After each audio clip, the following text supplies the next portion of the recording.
नमस्कार दोस्तों, हर हर महादेव, जय भोलेनाथ। दोस्तों आज 2 दिसंबर है।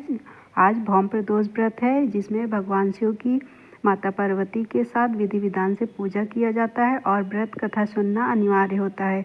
तो चलिए ध्यान से सुनते हैं कि क्या है व्रत कथा। 2 दिसंबर 2025 के दिन मंगलवार को मार्गशीर्ष माह के भौम प्रदोष का व्रत रखा जाएगा। भौम प्रदोष व्रत बिना कथा सुने या कहे अधूरा माना जाता है, इसलिए कथा जरूर कहनी चाहिए या सुननी चाहिए। इस साल मार्गशीर्ष महीने के शुक्ल पक्ष का प्रदोष व्रत 2 दिसंबर के दिन रखा जाएगा। मंगलवार का प्रदोष व्रत भौम प्रदोष व्रत के नाम से जाना जाता है। इस दिन व्रत रखा हो या नहीं, पूरी श्रद्धा के साथ भगवान शिव की पूजा और प्रदोष व्रत की कथा सुनना बेहद लाभकारी माना जाता है। इससे जीवन के दुख दर्द दूर हो सकते हैं। प्रदोष व्रत की कथा चलिए सुनते हैं।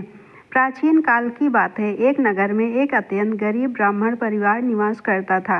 ब्राह्मण की पत्नी और उनका एक पुत्र था। दरिद्रता इतनी थी कि वे बड़ी मुश्किल से अपना जीवन यापन कर पाते थे। एक दिन ब्राह्मण की पत्नी ने पुत्र को अपने नाना के यहाँ भेजने का निश्चय किया। पुत्र अपने नाना के घर गया और वहाँ खुशी खुशी रहने लगा। इधर ब्राह्मण की पत्नी स्वयं हर मंगलवार को आने वाले भौम प्रदोष व्रत का विधि विधान से पालन करने लगी। वह व्रत रखकर भगवान शिव और माता पार्वती की पूजा करती और उनसे अपनी दरिद्रता दूर करने की प्रार्थना करती। एक बार व्रत के प्रभाव से और शिव पार्वती की कृपा से माता पार्वती ने उस स्त्री का दुख दूर करने का विचार किया। उन्होंने एक वृद्धा का रूप धारण किया और उस ब्रह्माणी के घर पहुंची। वृद्धा ने ब्रह्माणी से कहा, पुत्री, मैं जानती हूँ कि तुम बहुत कष्ट में हो। तुम अपने पुत्र को लेकर पास के शिव जी के मंदिर में आओ। वहां जाकर पुत्र से कहो कि वह मंदिर में सफाई करे। ब्रह्माणी को वृद्धा की बात पर कुछ संशय हुआ, पर वृद्धा के आग्रह पर उसने अपने पुत्र को नाना के घर से वापस बुलाया और उसे शिव जी के मंदिर में सफाई करने को कहा। पुत्र नियमित रूप से मंदिर में जाकर मन लगाकर सफाई करने लगा। एक दिन सफाई करते करते पुत्र को मंदिर में एक स्वर्ण कलश मिला। वह उसे लेकर अपनी माता के पास आया। माता को जब यह पता चला कि पुत्र को मंदिर में सफाई करते हुए स्वर्ण कलश मिला है, तो उसे यह समझते देर न लगी कि यह सब भौम प्रदोष व्रत के पुण्य और भगवान शिव की कृपा का फल है।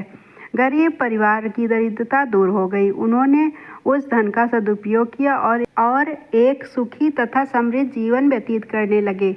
उन्होंने यह भी प्रण लिया कि वे आजीवन हर मंगलवार को आने वाले भौम प्रदोष व्रत का पालन करते रहेंगे। तो दोस्तों, अगर आप लोगों को कथा अच्छी लगी हो तो चैनल को सब्सक्राइब करिएगा, वीडियो को लाइक करिएगा। और दोस्तों, हमें यह नहीं भूलना चाहिए कि अगर हम गरीब हैं तो किसी की सेवा करनी चाहिए या नहीं करनी चाहिए। हम चाहे गरीब हो या अमीर हो, हर स्थिति में हमसे जितना बन पड़े हमें दूसरों के लिए करना चाहिए। धन्यवाद।